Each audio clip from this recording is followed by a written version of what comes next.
എല്ലാ മാന്യ ശ്രോതാക്കൾക്കും ക്രിസ്തുയേശുവിന്റെ നാമത്തിൽ വന്ദനങ്ങൾ.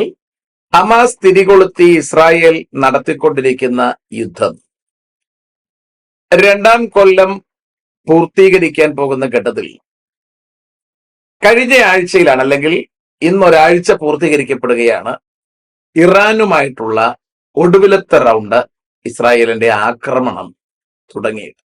ഹമാസ് ഒക്ടോബർ 7 ഇസ്രായേലിനെ ഉപദ്രവിക്കുമ്പോൾ ബെഞ്ചമിൻ നെതന്യാഹു പറഞ്ഞു തുടങ്ങിയതാണ്, ഈ യുദ്ധം അവസാനിക്കുമ്പോൾ മധ്യ ഏഷ്യയുടെ ഭൂപടത്തിന് തന്നെ വ്യത്യാസം വരും എന്ന് പറഞ്ഞിരുന്നത് പോലെ തന്നെ ഇസ്രായേലിന്റെ വടക്കേക്ക് മാറിയാൽ ലബനനും സിറിയയുടെ പകുതി ദമസ്കസ് വരെയുള്ള ഭാഗം ഇസ്രായേലിന്റെ കരങ്ങളിലായി. അതിന്റെ അർത്ഥം ബൗണ്ടറികൾക്കെല്ലാം വ്യത്യാസം വന്നു എന്നുള്ളതാണ് നമ്മൾ അവിടെ നിന്നും ഗ്രഹിക്കേണ്ടത്. ഹമാസ് ആയാലും ഹൂതികളായാലും ഹിസ്ബുള്ള ആയാലും ഇമാതിരിയുള്ള പ്രോക്സി സംഘടനകൾ ഉണ്ടാക്കി വച്ചിരുന്ന എല്ലാ സൈന്യശേഷിയെയും വെപ്പൺസിനെയും ഒക്കെ ഇസ്രായേൽ ഇതിനോടകം തച്ചുടച്ചു എന്നുള്ളതും നമുക്ക് ഗ്രഹിക്കാൻ കഴിയും. അടുത്തു നീങ്ങുന്നതാണ് ഹമാസിനെയും ഹിസ്ബുള്ളയെയും ഹൂതികളെയും ഒക്കെ നേരിട്ടും നേരിട്ടല്ലാതെയും സഹായിച്ചുകൊണ്ടിരുന്ന ഇറാനിലേക്ക്. ഇറാൻ തന്നെയാണ് ഇവർക്ക് എല്ലാവർക്കും അടിക്കാനുള്ള എല്ലാ സൗകര്യങ്ങളും ചെയ്തു കൊടുത്തത്. അവരുടെ ഫണ്ടിങ് ഏജൻസി അവർ തന്നെയാണ് എന്ന് കൃത്യമായി ഇസ്രായേൽ ഗ്രഹിച്ചിട്ടാണ് ഇറാനെതിരെ ആക്രമണം അഴിച്ചുവിടുന്നത്. ഇറാനിലെ ഭരണാധികാരിയെ ഹെലികോപ്റ്റർ അപകടത്തിൽ കൊന്നുകളഞ്ഞു. അവിടെ അടുത്ത ഭരണാധികാരി ഭരിക്കാൻ കയറുമ്പോൾ സ്ഥാനാരോഹണ ചടങ്ങിന് ചെന്ന ഖനിയെ അവിടെ വെച്ച് കൊന്നുകളഞ്ഞു. അതിനോട് ചുറ്റിപ്പറ്റിയ ഒരു ചെറിയ സംഘടനകൾ ഇസ്രായേലും ഇറാനും തമ്മിൽ നടന്നു എങ്കിലും ഇപ്പോൾ എത്തുന്നത് വളരെ നിർണായകമായൊരു ഘട്ടത്തിലേക്കാണ്. നമുക്കറിയാം, അവിടുത്തെ പ്രസിഡന്റ് അല്ല അവിടുത്തെ ഭരണത്തിന്റെ ചുക്കാൻ പിടിക്കുന്നത്. അവിടുത്തെ റിലീജിയസ് ലീഡറായ ഖമനൈയാണ് അവിടുത്തെ ഭരണത്തിന്റെ ചുക്കാൻ പിടിക്കുന്നത്. അതുകൊണ്ട് തന്നെ റിലീജിയസ് ലീഡറാണ് ഈ യുദ്ധങ്ങൾക്കെല്ലാം നേതൃത്വം കൊടുക്കുന്നത്. ഇപ്പോൾ ഖമനൈ ഒളിച്ചിരിക്കുകയാണ് എന്ന് നാട്ടുകാർക്ക് എല്ലാവർക്കും അറിയാം. അമേരിക്കൻ പ്രസിഡന്റ് കഴിഞ്ഞ ദിവസം അത് പറഞ്ഞിരുന്നു. നിങ്ങൾ എവിടെയാണ് ഇരിക്കുന്നതെന്ന് കൃത്യമായിട്ട് അറിയാം. കീഴടങ്ങുന്നതാണ് നല്ലത് എന്ന് പറയുകയാണ്. കീഴടങ്ങിയാലും അയാളെ തൂക്കിക്കൊല്ലും. അതിനേക്കാൾ നല്ലത് കീഴടങ്ങാതെ മരിക്കുന്നതാണ്. ഏതായാലും ഇവരൊക്കെ മരണം ഉറപ്പാക്കിയവരാണ് എന്ന് പറഞ്ഞാൽ ജീവിക്കാനുള്ള ആഗ്രഹം മതിയാക്കിയവരാണ് ഇവരെല്ലാവരും. ഇമാതിരി തന്നെ ഒരു യുദ്ധം ചെയ്തു മരിച്ചാൽ സ്ത്രീകളുടെ മടിത്തട്ടിലേക്ക് ചെല്ലുമെന്ന് വിശ്വസിക്കുന്ന ജാതികളാണ്. അതുകൊണ്ട് ഇവരെ നമ്മൾ എന്തു പറഞ്ഞാലും ഇവർക്ക് തലയ്ക്ക് ബോധം വരില്ല എന്നുള്ളതൊരു പ്രത്യേകതയാണ്. നമുക്കറിയാം, ഇസ്രായേൽ യുദ്ധം ആരംഭിച്ചു കഴിഞ്ഞപ്പോൾ ഹമാസിന്റെ എല്ലാ നേതാക്കന്മാരെയും ഹൂറികളുടെ മടിയിലേക്ക് അയച്ചു. നമുക്കറിയാം, ഇസ്രായേലിന്റെ യുദ്ധം ഈ 2 കൊല്ലത്തിലേക്ക് എത്തിക്കഴിയുമ്പോൾ ഇസ്രായേലിന് കുറച്ച് ആൾനാശം ഉണ്ടായിട്ടുണ്ടെങ്കിൽ പോലും നിങ്ങൾ ശരിക്കറിയണം, പ്രധാന നേതാക്കന്മാരെ ആരെയും തൊടാൻ ഇവർക്കാർക്കും കഴിഞ്ഞിട്ടില്ല. എന്നാൽ ഇസ്രായേൽ ആരെയൊക്കെ അടിച്ചോ അതിലെല്ലാ ടീമിലെയും പ്രധാന നേതാക്കന്മാരെല്ലാം കൊന്നിട്ടുണ്ട്. ഇറാന്റെ പഴയ പ്രസിഡന്റിനെ ആയാലും ഹമാസിന്റെ 3-4 നേതാക്കന്മാരെ എന്ന് പറഞ്ഞാൽ മെയിൻ പദവിയിൽ ഇരുന്ന എല്ലാവരെയും കൊന്നുകളഞ്ഞു. അടുത്ത് ഹിസ്ബുള്ളയുടെ തന്നെ കൊന്നുകളഞ്ഞു, ഹൂതികളുടെ തന്നെ കൊന്നുകളഞ്ഞു, സിറിയയുടെ നേതാവിനെ നാട് കടത്തി. എല്ലാ മേഖലയും ശരിക്കും ഒരു താണ്ഡവ നൃത്തം തന്നെ ഇസ്രായേൽ നടത്തുകയാണ്. ഇപ്പോൾ ഇറാനെ അടിച്ചുകൊണ്ടിരിക്കുന്ന ഇപ്പൊ നമ്മൾ വാർത്ത കേട്ടുകൊണ്ടിരിക്കുമ്പോൾ പറയുന്നത് ഇങ്ങനെയാണ്: ഇറാന്റെ ആകാശം മുഴുവൻ ഇസ്രായേലും അമേരിക്കയും ചേർന്ന് കൈയടക്കിയിരിക്കുകയാണ്. കഴിഞ്ഞ വ്യാഴാഴ്ച ഇറാന്റെ പ്രധാനപ്പെട്ട മേഖലകളിലേക്ക് ഒരു വലിയ ബോംബിംഗ് നടത്തി. ഭരണത്തിലെ പ്രധാനികളെയും ശാസ്ത്രജ്ഞരിൽ പ്രധാനികളെയും ഒക്കെ കൊന്നുകളഞ്ഞു. ഇവിടെ നിന്ന് തിരിച്ചു തുരുതുരുതുരുതുരേ ബോംബ് വിട്ടു. ഏറെക്കുറെയുള്ളതും അയൺ ഡോം നിർവീര്യമാക്കിയെങ്കിലും ചില ബോംബുകൾ ഇസ്രായേൽ പതിച്ചു. ആകെ മരിച്ചത് 30 പേരാണ്, 30-ന് താഴെയാണ്. അതും ഒരു നേതാവിനെ പോലും കൊല്ലാൻ കഴിഞ്ഞിട്ടില്ല എന്ന് നിങ്ങൾ അറിയണം. അവർ കൃത്യമായി ഇവിടെ വന്ന് ഇവരുടെ പ്രധാനപ്പെട്ട മേഖലകളൊക്കെ തകർത്തു. ഇപ്പോൾ ബാലിസ്റ്റിക് മിസൈൽ അയക്കാനുള്ള ലോഞ്ച് പാഡ് വരെ തകർത്തിരിക്കുന്നു. അതിന്റെ അർത്ഥം ഇനി ഇറാനിൽ നിന്നൊരു മിസൈൽ ഉയരാത്ത വിധം മുഴുവൻ നശിപ്പിച്ചിരിക്കുകയാണ്. ഈ ഘട്ടത്തിൽ ഈജിപ്റ്റോ മറ്റിതര രാജ്യങ്ങളോ അല്ലെങ്കിൽ അവരുടെ ലോഞ്ച് പാഡുകൾ ഇവർക്ക് കൊടുത്തുകൊണ്ട് അവിടെ നിന്നോ യുദ്ധം നടത്താനുള്ള സാധ്യതയുണ്ട്. അങ്ങനെ വന്നാൽ ഇതൊരു ലോക മഹായുദ്ധത്തിലേക്ക് മാറും എന്നതിന് സംശയം വേണ്ട. നമ്മൾ കാര്യങ്ങളെക്കുറിച്ച് കൃത്യമായിട്ട് അറിയണം. യഹസ്കേൽ പ്രവചനം 38, 39 അധ്യായങ്ങളിൽ വരുവാനിരിക്കുന്ന ലോക മഹായുദ്ധത്തെക്കുറിച്ച് കൃത്യമായി വിശദീകരിച്ചിരിക്കുകയാണ്. അതിൽ പ്രധാന കക്ഷിയായി നിൽക്കേണ്ടത് റഷ്യ. റഷ്യ 3 വർഷത്തോളമായി ഈ യുദ്ധമുഖത്താണ്. വളരെ കൊച്ചു രാജ്യമായ ഉക്രൈനോട് യുദ്ധം ചെയ്തിട്ട് എങ്ങും പറ്റാൻ കഴിയാത്ത വിധം റഷ്യ യുദ്ധമുഖത്ത് തന്നെ നാളുകൾ കൊണ്ട് നിലനിൽക്കുകയാണ്. അതുപോലെ ഇസ്രായേൽ ഉഷാറായിട്ട് യുദ്ധമുഖത്തിലാണ്. ചുറ്റുപാടുമുള്ള എല്ലാവരെയും അടിച്ചു തകർത്തിരിക്കുന്നു.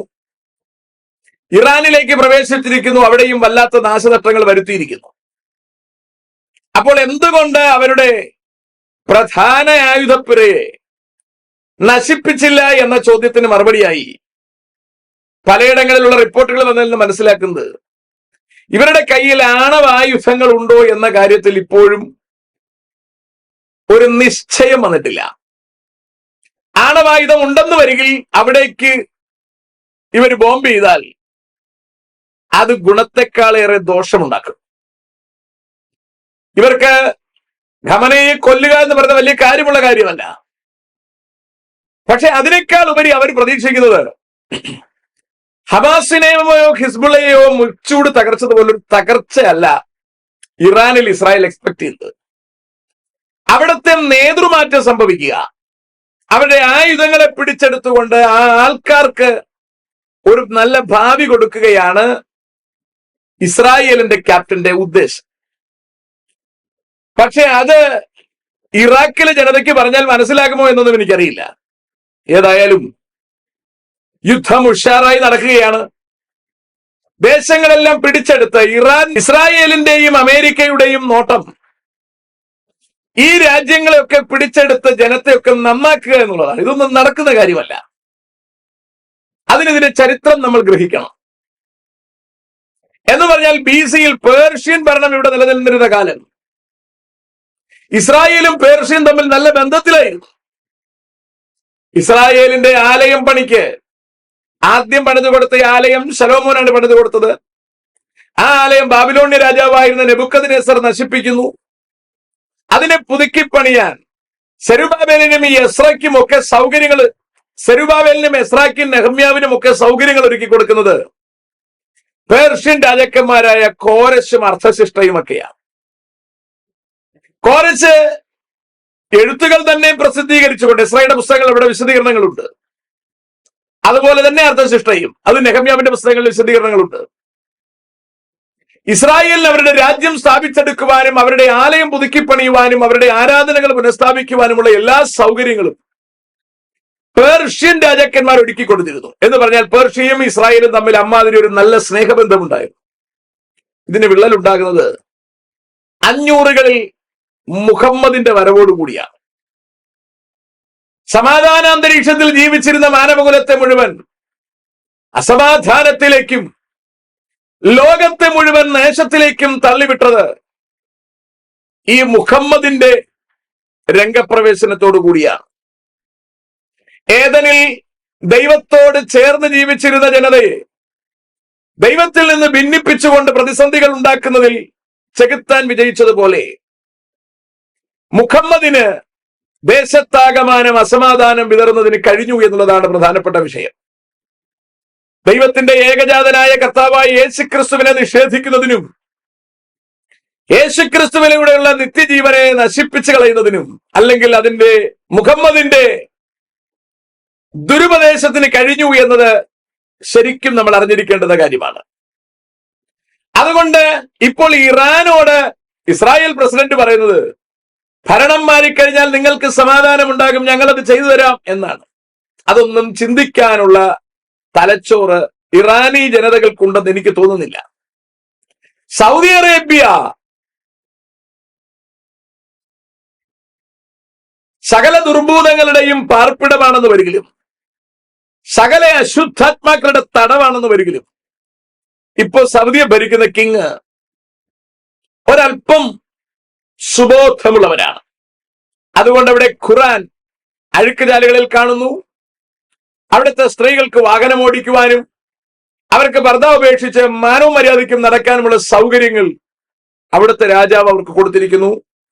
അത് ഒരു പോസിറ്റീവായിട്ട് നമുക്ക് കാണാൻ കഴിയും. അപ്പോൾ തന്നെ സ്വാഭാവികമായും ഇവരുടെ ഇസ്ലാമിക വിശ്വാസത്തിൽ നിന്ന് ഇവർ പിന്മാറുന്നില്ല. ആ വിശ്വാസത്തിൽ നിന്ന് പിന്മാറാത്തിടത്തോളം നാശത്തിൽ നിന്ന് ഇവർക്ക് കരകയറാൻ കഴിയില്ല. ഇത് ക്യാൻസറിന് ഗുളിക കഴിക്കുന്ന പോലെ മാത്രമേ ഉള്ളൂ. അത് ശരിക്കും സർജറി ചെയ്യുകയോ ശരീരഭാഗങ്ങൾ എടുത്തു മാറ്റാനുണ്ടെങ്കിൽ എടുത്തു മാറ്റുകയോ ചെയ്ത് ബാക്കി ഭാഗങ്ങളെങ്കിലും ജീവനോടിരിക്കത്തക്ക ഒരു ക്രമീകരണം ചെയ്താൽ മാത്രമേ അതിന് നമുക്കൊരു പ്രതീക്ഷിക്കത്തക്ക ഭാവിയുള്ളൂ. അമ്മാതിരി യാതൊരു ക്രമീകരണങ്ങളും ഇല്ലാതിരിക്കെ ഇന്ന് നമ്മൾ കണ്ടുവരുന്ന ഈ സംവിധാനങ്ങൾ ഒരു പച്ചപ്പുണ്ടാകുമെന്ന് നമ്മൾ പ്രതീക്ഷിക്കുകയേ വേണ്ട. ലോകമഹായുദ്ധത്തിലേക്ക് തന്നെയാണ് കാര്യങ്ങൾ പോകുന്നത്. അതിൽ സംശയമൊന്നും വേണ്ട. ഒരു സൈഡിൽ ഇറങ്ങേണ്ട പ്രധാന കക്ഷികൾ റഷ്യയും പേർഷ്യയുമാണ്. രണ്ടുപേരും ഇപ്പോൾ യുദ്ധമുഖത്താണ്. മറുഭാഗത്തുള്ളത് ഇസ്രായേലും അമേരിക്കയുമാണ്. അവരും യുദ്ധമുഖത്ത് കറക്റ്റാണ്. ടീമുകളെല്ലാം പക്കയായി യുദ്ധത്തിന് നിൽക്കുകയാണ്. അമേരിക്കയുടെ സൈന്യാധിപൻ ഗറില്ല, അമേരിക്കയുടെ സൈന്യാധിപൻ ഇരട്ടപ്പേരിൽ ഗറില്ല എന്നറിയപ്പെടുന്നയാള് ട്രംപുമായി ചേർന്ന് നിന്നുകൊണ്ട് ഇറാനെ വകവരുത്തുവാനുള്ള ശ്രമത്തിലാണ്. അതാണ് ഇറാൻ ഇപ്പോൾ വളരെയധികം പ്രതിസന്ധിയിലായിരിക്കുന്നത്. ഇറാനിലെ ഖമനിയെ കൊല്ലുകയും ഭരണമാറ്റം വരുത്തുകയും ചെയ്താലും ഇറാനിൽ വ്യത്യസ്തത വരുമോ എന്ന് ചോദിച്ചാൽ വരില്ല എന്നാണ് മറുപടി. നിങ്ങൾ അറിയണം, ഹമാസിൽ കൊല്ലപ്പെട്ടത് നേതാക്കന്മാരും പിന്നെ കുറച്ചധികം ആൾക്കാരുമാണ്. അതിന്റെ അർത്ഥം ആ ദേശം മുഴുവൻ നശിക്കപ്പെട്ടു എന്നല്ല. ഒരിക്കലും ഒരു ദേശത്തെ നശിപ്പിക്കുക എന്ന ഒരു ടാർഗറ്റ് ഇസ്രായേലിനില്ല. പിണറായി വിജയൻ ഇസ്രായേലിനെ തെമ്മാടി രാഷ്ട്രമാണെന്ന് പറയുമ്പോൾ ഒരു രാജ്യത്തെ നശിപ്പിച്ചു കളയുക എന്നൊരു ഉദ്ദേശം ഇസ്രായേലിനില്ല. അത് വാസ്തവത്തിൽ ഒരു അപകടം തന്നെയാണ്. എന്ന് പറഞ്ഞാൽ ബെഞ്ചമിൻ നെതന്യാഹുവിന്റെ ഉദ്ദേശം ഹമാസിലെ തീവ്രവാദികളെ ഒഴിവാക്കിക്കൊണ്ട് ആ ദേശത്തെ ശുദ്ധീകരിക്കുക എന്നുള്ളതാണ്. ഒരിക്കലും നടക്കുന്ന കാര്യമല്ല. ഹമാസിൽ എത്ര എണ്ണം കൊല്ലപ്പെട്ടിട്ടുണ്ടോ അതിന്റെ ഇരട്ടി അവിടെ ജനിച്ചു കഴിഞ്ഞിരിക്കുന്നു എന്ന് നിങ്ങൾ അറിയണം. യുദ്ധമുഖത്ത് പട്ടാളക്കാർ കിടക്കുന്നത് പോലെ അതിലെ സ്ത്രീകൾ സ്വന്തം ഭർത്താക്കന്മാരാണെന്ന് പോലും അവരുടെ വിഷയമല്ല. അവർ പ്രസവിക്കുന്ന തിരക്കിലാണ്. അതും ഒരു യുദ്ധമാണ്. എന്ന് പറഞ്ഞാൽ കഴിഞ്ഞ ദിവസം ഒരു റിപ്പോർട്ടിൽ കണ്ടത്, യുദ്ധം തുടങ്ങി 6 മാസം കൊണ്ട് പെറ്റു വീണത് 36,000 പേരാണ്. 9 മാസം കൊണ്ട് പെറ്റു വീണത് 50,000 പേരാണ്. അങ്ങനെയാണെങ്കിൽ കൊല്ലം ഇപ്പൊ 2ആയി. കുറഞ്ഞ പക്ഷം 2 ലക്ഷം പേര് പ്രസവിച്ച് വീണിട്ടുണ്ടെന്ന് ഉറപ്പാണ്. അത്രയും കൊല്ലപ്പെട്ടിട്ടില്ല. അങ്ങനെയാണെങ്കിൽ ഹമാസിനെ തകർക്കാൻ കഴിയുമോ എന്ന് ചോദിച്ചാൽ നോട്ട് പോസിബിൾ. കുറെ പിള്ളേരെ കൊണ്ട് ഫ്രണ്ടിൽ നിർത്തി ഒരു കൊല്ലാൻ ഹ്യൂമൻ ഷീൽഡ് ഉണ്ടാക്കുമെങ്കിൽ പോലും പുറകിൽ മിഷ്യൻ കണക്കിന് പ്രസവം നടന്നുകൊണ്ടിരിക്കുകയാണ്. സ്കൂളിൽ പഠിക്കുന്ന പിള്ളേര് പോലും പ്രസവിച്ചുകൊണ്ടിരിക്കുകയാണ്. അതിവർക്ക് പാപവുമല്ല. ഞാൻ ഞെട്ടിപ്പോയത് കഴിഞ്ഞ എന്ന് പറഞ്ഞാൽ ഇപ്പോ 10ാം ക്ലാസിന്റെ റിസൾട്ട് വന്നിട്ട് 11ാം ക്ലാസ്സിന് വേണ്ടി സ്റ്റേറ്റ് സിലബസിൽ ആപ്ലിക്കേഷൻ കൊടുത്തവരുടെ എണ്ണം ഞാൻ വെറുതെ ഒന്ന് ജില്ല ക്രമപ്പെടുത്തി നോക്കി. തിരുവനന്തപുരത്ത് 35,000-നകത്താണ് പിള്ളേര് സ്റ്റേറ്റ് സിലബസിന് രജിസ്റ്റർ ചെയ്തിട്ടുള്ളത്. മലപ്പുറത്ത് അത് 84,000-ഓ 85,000-ഓ ആണ്. കോഴിക്കോട് 45,000-ആണ്. 45-ഉം 85-ഉം 1,30,000-ആയി. ഒരു 30,000 പിള്ളേര് മറ്റിതര മതസ്ഥരാണെന്ന് വെച്ചോളൂ. കോഴിക്കോടിനും മലപ്പുറത്തിനും മാത്രം 1,00,000 ഇസ്ലാമിക കുട്ടികളാണ് സ്റ്റേറ്റ് സിലബസിന് ആപ്ലിക്കേഷൻ കൊടുത്തവർ മാത്രം. ഇനി ആപ്ലിക്കേഷൻ കൊടുക്കാതെ ഈ സമയത്ത് തന്നെ പ്രസവത്തിന് വേണ്ടി പോയിട്ടുള്ള പിള്ളേർ ഇഷ്ടംപോലെ കാണും. അതൊന്നും റെക്കോർഡിൽ പുറത്തു വരത്തില്ല. അതാണല്ലോ ശരീഅത്ത് നിയമം. അതിലാരും തൊടാൻ പാടില്ലെന്നാണല്ലോ അവർ പറയുന്നത്. നിങ്ങൾ അറിയേണ്ടത്, ഈ 1,00,000 കുട്ടികൾ 2 ജില്ലകളിൽ ഒരു സിലബസിന് വേണ്ടി മാത്രം മാറുമ്പോൾ ബാക്കി എല്ലാ സിലബസും കൂടെ എടുത്താൽ CBSE ICSE ഒക്കെ കൂടെ എടുത്താൽ ഒരു 2 ലക്ഷം നമുക്ക് വെക്കാം. അല്ലെങ്കിൽ പോട്ടെ 1.5 ലക്ഷം വെക്കാം. ഇത് 15 കൊല്ലം പുറകിലത്തെ പ്രൊഡക്ഷന്റെ കണക്കാണ് ഈ പറയുന്നത്. PFI popular front of India ഇവിടെ നിരോധിക്കപ്പെട്ടു എന്ന് പറഞ്ഞിട്ടൊന്നും ഒരു കാര്യമില്ല. ഇവിടെ ഈ പ്രൊഡക്ഷൻ എന്ന് പറയുന്നത് ഒരു അപകടം തന്നെയാണ്. 15 കൊല്ലത്തിന് മുമ്പ്